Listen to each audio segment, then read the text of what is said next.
and good morning to your viewers. And let me start by saying that the more I listen to the Attorney General, the more I come to the firm conclusion that this country is finished.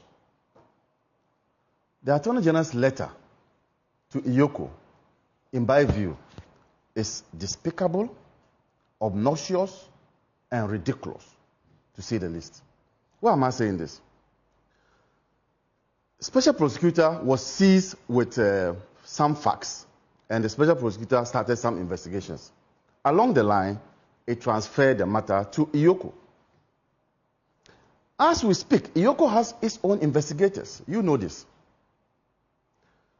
You have written a letter to Iyoko stopping an investigation, and you are talking about predicated offense. How do you get an offense if investigations are not conducted?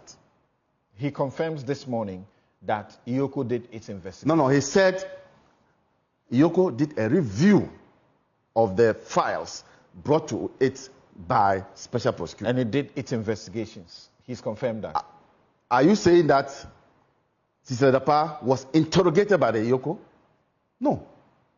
Are you saying that?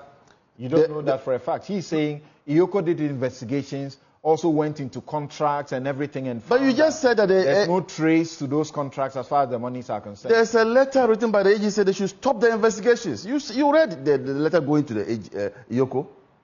That in their view, the investigations must be stopped. It says investigations into money laundering are not necessary. Yes.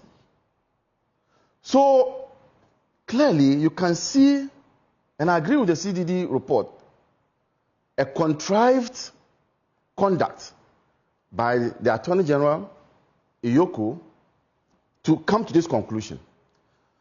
Look, Article 2864 is clear, and you've read it from the CDD report, that unexplained wealth can be a source of investigation.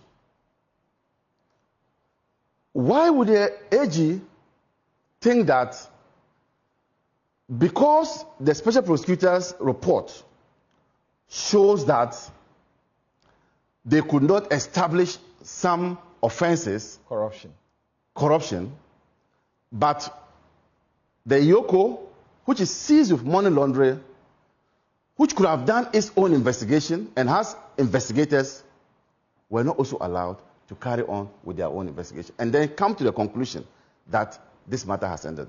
Look, the very moment that the special prosecutor transferred the matter to Iyoko, I knew the matter had come to an end. And this is where we are today. You are talking about the Constitution's injunction for lifestyle audit, so to speak. That if you have money, you are a public officer, you have money, and you have not declared it, or even if you have declared, it's not traceable to a loan, a gift, inheritance, or your earnings. That money would have been said to have been acquired in contravention of the Constitution. He's saying that your issue is about your inability to explain the source of that money.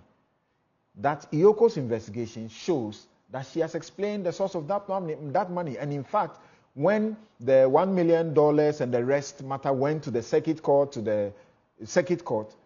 it was explained that that money belonged to some sources. You remember when the matter went to Iyoko, she first said that it belongs to the late brother. It turned out that wasn't true. She said it's sources from her boutique, or is it a hairdressing, something. It turned out that not to be true. Even in those cases... How do you say it turns out not to be true? No, it was established by the Iyoko, by a special prosecutor, that they found out that those allegations were not true. Indeed, it is an offense to even, as it were, lie to a public officer. That alone in itself is an offense in itself.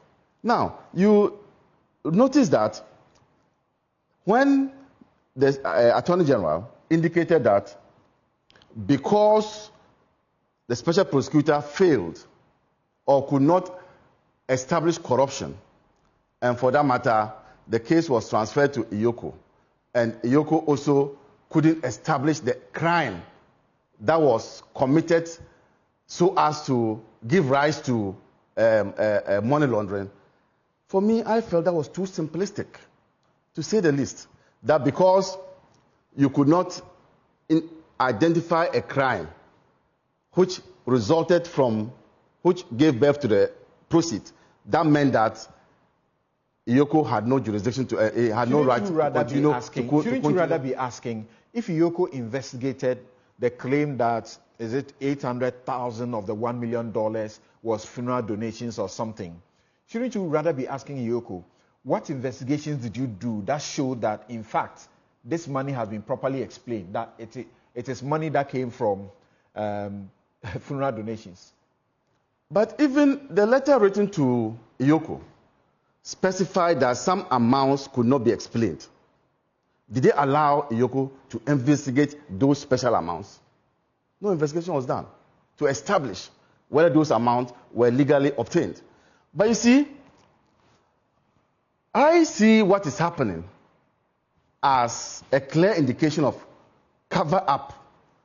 Ever since this government came into power, and the CDD report has indicated that, you will find that people connected to this government, anytime they are in conflict with the law, you have the Attorney General, you have state institutions coming to protect them. We have the Galamsey matters by, what is his name? Professor Frimpong Boateng. Frimpong Boateng, and then also the chairman of the Ashanti region. All these matters are still with the police. What are they doing about it? But could the Attorney General get to the bottom of this matter? He couldn't. Because already the president had cleared the woman. Is it an appointee of the president? Oh, the president said that he was sure that her innocence will be established.